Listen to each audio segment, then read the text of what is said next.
Daniel, the addition yesterday of Sauce Gardner, what indication is this of the investment being made in this team to put you all in a position to immediately succeed and capitalize on what you've done already? Yeah, we're excited to have Sauce and excited to continue to build this thing. So obviously as players, that's a good thing, and you feel the confidence, feel the energy of just kind of the whole thing. So we're excited. We're looking forward to toward getting going. And you had the opportunity to go up against him previously, right? I practiced against him a few times in New York. Yeah, really good player. Obviously, tremendous. He's a Pro Bowler, all pro player. So anytime you can get a guy like that, it's huge. You guys have been so even-keeled after all the wins this season. How does that prepare you when you're coming off a loss that you're like, okay, we just take this in stride and play the next one? Yeah, I think the process is largely the same. You try to address what went wrong and what you can improve on, and then build on the things you did well. So I think we did that well Monday and yesterday, and then today we're on to Atlanta and making sure we're ready to go. But I think the process and the approach stays the same. Daniel, for the front office and for ownership to make an aggressive deal like that, they have to have a lot of belief in what they have in this locker room. Do you think it says something about what you guys have in here?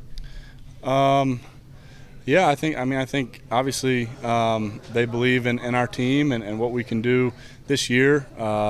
We've played well. There's still a lot in front of us, and we've got to go continue to improve and play well week to week. But as players, and you see that movement from ownership, from management and the coaches, I think it definitely gives you confidence. Do you look at it, the trade of the 2 first-round draft picks, as, hey, they must have a lot of faith in me.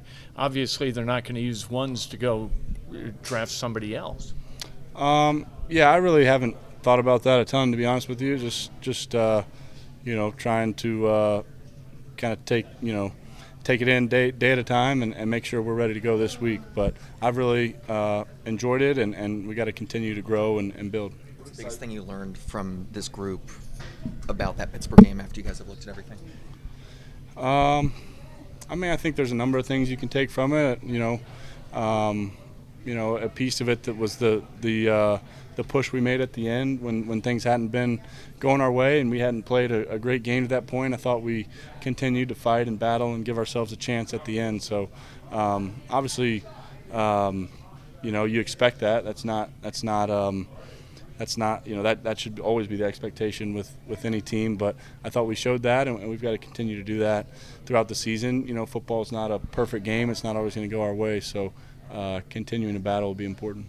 How difficult is it to not have the big picture thoughts, like the trade or not the trade, the way you're playing?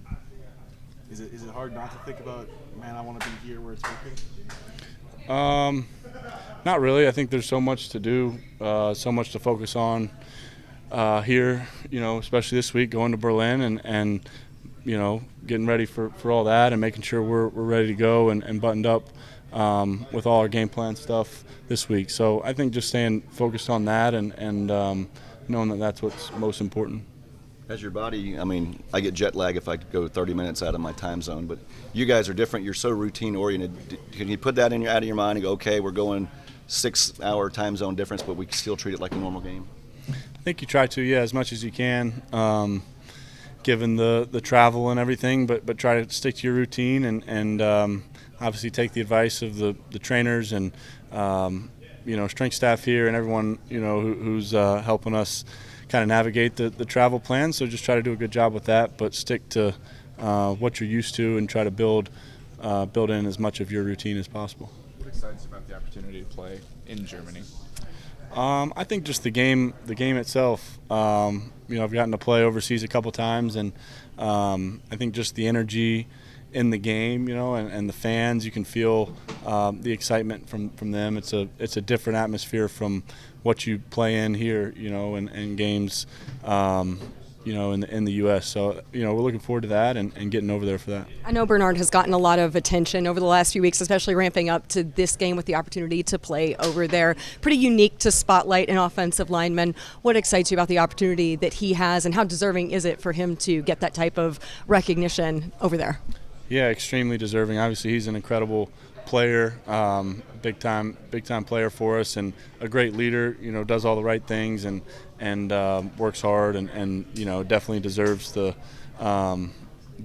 attention. I think it's a great representation for us, with a lot of German fans and people that can relate to him. I think it's bodes well for us to have him representing for us. When you look at the way Alex plays.